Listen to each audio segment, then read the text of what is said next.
Hello dear students, good afternoon. Welcome to the homemade experiment number 12. Yes, this is also based on centripetal force what I did in experiment number 11. The same thing, this is the second experiment with on the same principle, centripetal force.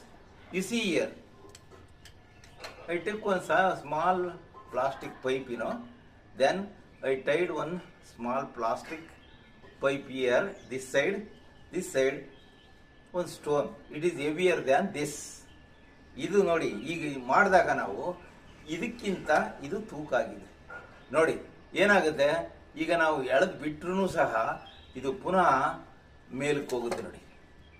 If you hold it like this, why it is heavier than this. ಇದಕ್ಕಿಂತ ಇದು ತೂಕ ಆಗಿದೆ. ಆದರೆ ನಾವು ಇಲ್ಲಿ ತಿರುಗಿಸಿದಾಗ ಏನಾಗುತ್ತೆ ನೋಡಿ, U C how this comes up, because centripetal force is acting on this. Same what I explained in experiment number 11, this is second experiment also. You can do and learn. ವಿದ್ಯಾರ್ಥಿಗಳೇ, ಇದು ತೂಕ ಕಡಿಮೆ ಇದ್ರೂ ಸಹ, ಇದು ತೂಕ ಜಾಸ್ತಿ ಇದ್ರೂ ನಾವೀಗ ತಿರುಗಿಸಿದಾಗ ಆ ಕೇಂದ್ರ ಅಭಿಮುಖ ಬಲ ಹೇಗೆ ವರ್ತಿಸುತ್ತೆ ನೋಡಿ.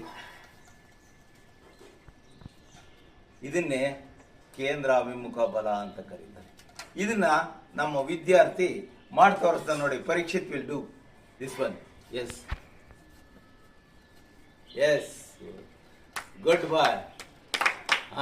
Slowly down, slow do. Okay, you do it and learn the principle of centripetal force, ಕೇಂದ್ರಾಭಿಮುಖ ಬಲ.